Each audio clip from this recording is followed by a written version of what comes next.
Hello dear students, welcome back to our channel all about NCERT. I hope that you all are fine and doing well in your studies as well. तो जैसा कि आप लोग जानते ही हो कि हमने जो है मैटर इन आर सराउंडिंग जो हमारा चैप्टर है ये पूरा कर लिया था, एक्सप्लेनेशन पार्ट कर लिया था। साथ में मैंने आपको बताया भी था कि how can you make the notes. ठीक है, सो ये नोट्स मेरे ना, मैं आपको सच बताती हूँ, आपके बताऊँ, अगर मैं सच बताऊँ तो आपके 2 पन्नों से ज़्यादा के नोट्स बनने वाले हैं नहीं।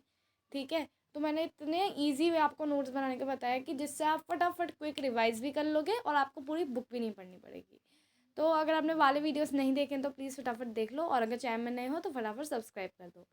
तो क्वेश्चन नंबर 1 कहता है convert the following temperature into Celsius scale. मैंने जैसे कि आपको बताया था सेल्सियस स्केल में कन्वर्ट करने के लिए आप क्या करोगे, जो केल्विन स्केल दी है -273 कर दोगे। तो यहाँ पे 300 केल्विन है, तो इजिकल टू 300 -273 जो कि हो जाएगा 27 डिग्री सेल्सियस। ऐसे ही डी स्टूडेंट, नेक्स्ट है हमारे पास यहाँ पे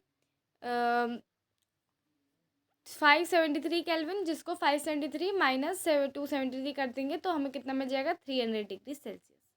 ऐसे ही हमारे पास आता है question number 2, convert the following temperature into kelvin scale. तो केल्विन स्केल में करना है तो हम लोग क्या करेंगे, सिंपली +273 कर देंगे।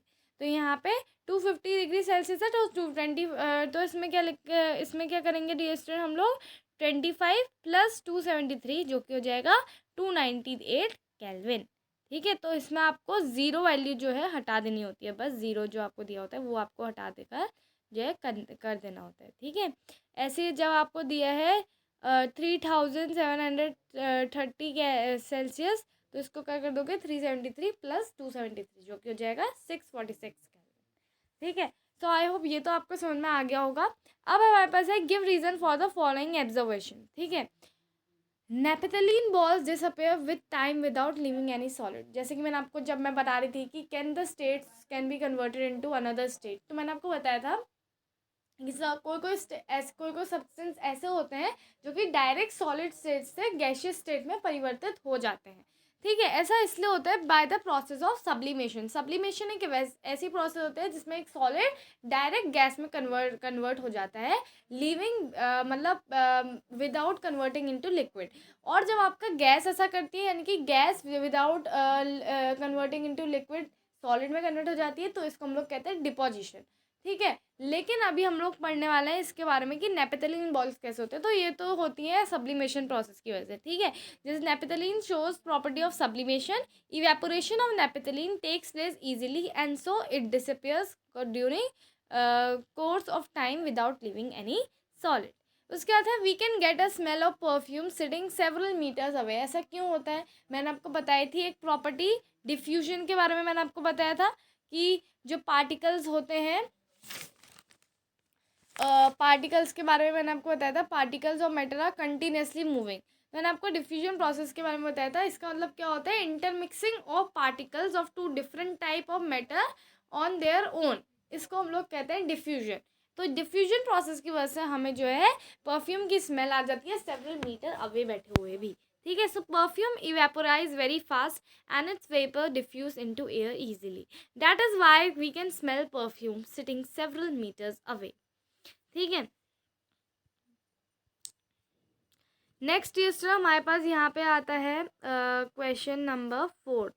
ठीक है, क्वेश्चन नंबर 2 मैंने आपको करा दिया था, और क्वेश्चन नंबर 1 भी करा दिया, क्वेश्चन नंबर 3 भी करा दिया। क्वेश्चन नंबर 4 है arrange the following increasing order of force of attraction between the particles. मैंने आपको बताया था सॉलिड में सबसे ज़्यादा फोर्स ऑफ अट्रैक्शन होता है, then liquid followed by gases. ठीक है, लिक्विड के बाद फिर गैसेस। तो यहाँ पे सबसे पहले हमें दिया है वाटर, शुगर, ऑक्सीजन। तो शुगर, तो यहाँ पे हमें निकालना है इंक्रीजिंग ऑर्डर, यानी कि छोटे से बड़ा, बड़े से छोटा नहीं करना है। तो यहाँ पे सबसे छोटी फोर्स अट्रैक्शन किसके बीच में होगी, ऑक्सीजन, क्योंकि वो गैस है। और उसका फिर है हमारे पास वाटर जो कि एक लिक्विड है, और उसका फिर शुगर जिसके पास सबसे ज़्यादा फोर्स ऑफ अट्रैक्शन होगी बिकॉज वो एक सॉलिड है।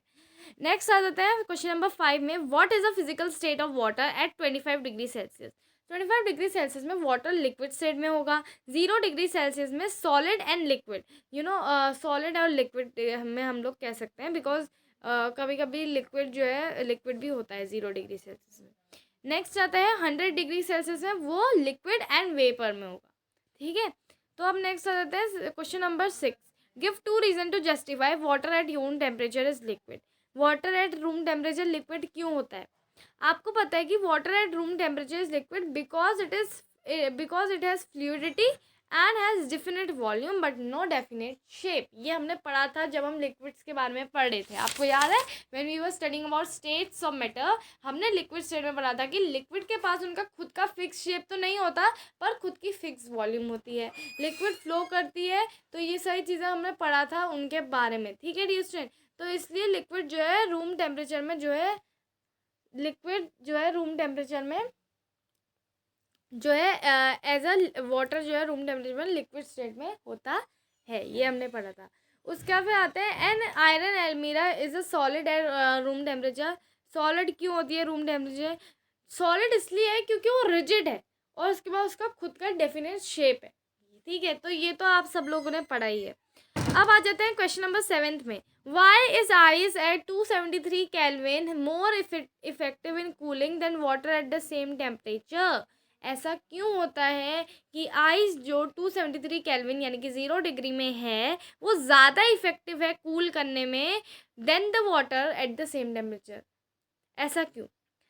क्योंकि ice at 273 kelvin is less energetic than water. आपको पता है लेस एनर्जेटिक देन वाटर क्यों है? क्योंकि भाई जो सेम टेम्प मैंने आपको पढ़ाया था ये कॉन्सेप्ट बहुत अच्छी तरह, सेम टेम्परेचर में जो वाटर होगा वो भी फ्लूइडिटी स्टेट में यानी कि फ्लूइड है। तो अभी जो है वाटर के अंदर जो पार्टिकल्स हैं वो आराम से फ्रीली थोड़ा बहुत मूव कर पा रहे हैं, बट आइस में they are not able to move. So उनके पास एनर्जी कम है, that means kinetic energy is less in ice than in water. तो कहीं ना कहीं because of the difference in latent heat of fusion which is present in water at the same temperature in the form of extra energy, ठीक है। तो ये आपको यहाँ पे पूरा रीज़न मैंने अच्छी तरह से बता रखा है। अब आ जाते हैं क्वेश्चन नंबर 8 में। What produces more severe Burns, boiling water और स्टीम? तो बहुत ही सिंपल है इसका आंसर, स्टीम दिया स्टूडेंट, इसका आंसर है स्टीम। क्यों, ऐसा क्यों है, स्टीम ही क्यों है आंसर? क्योंकि आपको पता है कि जो चीज़ वेपर में चेंज हो गई है। अब डियर स्टूडेंट आपने लेटेंट हीट ऑफ वेपराइजेशन के बारे में पढ़ा, ठीक है। लेटेंट हीट ऑफ वेपराइजेशन में आपने क्या पढ़ा? जो हीट हम सप्लाई कर रहे हैं it is a hidden heat, वो हीट छुप गई है। टेम्परेचर क्योंकि बढ़ नहीं रहा है 100 डिग्री के बाद, क्योंकि जो टेम्परेचर है वो यूज़ कर दिया गया है एक स्टेट को दूसरी स्टेट में बदलने के लिए, यानी कि उसको वेपराइज फॉर्म में कन्वर्ट करने के लिए। तो आप देखो डियर स्टूडेंट, स्टीम ज़्यादा बर्न इसलिए करेगा बिकॉज बॉइलिंग वाटर जो है वाटर स्टेट में, तो वाटर स्टेट में particles are moving, particles have energy but they don't have energy that much which steam है, बिकॉज वहाँ पे वेपर फॉर्म में वो कन्वर्ट हो गया। आपने अक्सर देखा होगा स्टीम से कितने ज़्यादा सीवियर बर्न होते हैं, क्योंकि वहाँ पे जो पार्टिकल्स हैं उनके पास इतनी ज़्यादा काइनेटिक एनर्जी है, बिकॉज टेम्परेचर जितना राइज हो रहा है तब आपके जो वाटर के पार्टिकल्स हैं वो वेपर फॉर्म में कन्वर्ट हो रहे हैं जब टेम्परेचर इंक्रीज हो रहा है। तो इससे हमें साफ ये पता चलता है कि वेपर फॉर्म में टेम्परेचर ज़्यादा है, इसलिए डियर स्टूडेंट जब आप वेपर में हाथ लगाते हो तो आपका ज़्यादा जो है जलता है, ठीक है। Steam produce more severe burns than boiling water, this is because steam has more energy than boiling water present in the form of latent heat of vaporisation. तो यहाँ पे ये भी मैंने आपको समझा रखा है। क्वेश्चन नंबर 9 आता है, name ABCDE and F in the following diagram showing change in its state, ठीक है। So increase heat and decrease pressure, ठीक है। और फिर यहाँ पे आपको दे रखा है ADE B और ये सारी चीज़ें मतलब हमें नेम करना है, ठीक है। तो अब देखो सॉलिड से जब लिक्विड में कन्वर्ट होता है तो इसको हम लोग क्या कहते हैं? When solid converts into liquid what we call it fusion. उसके बाद फिर जब लिक्विड जो है गैस में कन्वर्ट होता है हम इसको क्या कहते हैं? वेपराइजेशन। जब आपका लिक्विड से सॉलिड में कन्वर्ट होता है सॉलिडिफिकेशन। जब आपका गैस से सॉलिड में लिक्विड में आता है हम लोग इसे कहते हैं कंडेंसेशन। उसके बाद अगर डायरेक्ट सॉलिड जो है गैस में कन्वर्ट हो जाता है, सॉलिड जो है डायरेक्ट गैस में कन्वर्ट होता है तो इसको हम लोग कहते हैं सब्लिमेशन। और अगर गैस डायरेक्ट सॉलिड में कन्वर्ट होती है तो इसको हम लोग कहते हैं डिपोजिशन। तो यहाँ पे आई थिंक ये तो आपको पूरा क्लियर होगा, ठीक है। यस तो यहाँ पे आपको यहाँ पे एफ गलती से डिस्टेंट गलत छप गया है, यहाँ पे एफ होगा आपका डिपोजिशन, क्योंकि जब गैस डायरेक्ट सॉलिड में कन्वर्ट होती है तो इसको डिपोजिशन कहते हैं, लेकिन बहुत लोग सब्लिमेशन भी लिख के आते हैं तो कहीं ना कहीं मार्क्स मिल ही जाते हैं, ठीक है। तो यहाँ पे ये जो है मैंने आपको अच्छी तरह समझा दिया है। तो चलिए डियर स्टूडेंट, यहाँ पे आपके क्वेश्चन आंसर्स होते हैं complete matter in our surrounding के। तो thank you so much dear student for watching the video. और नेक्स्ट टाइम हम लोग स्टार्ट करने वाले हैं हमारा नेक्स्ट चैप्टर, जो कि is matter around us pure.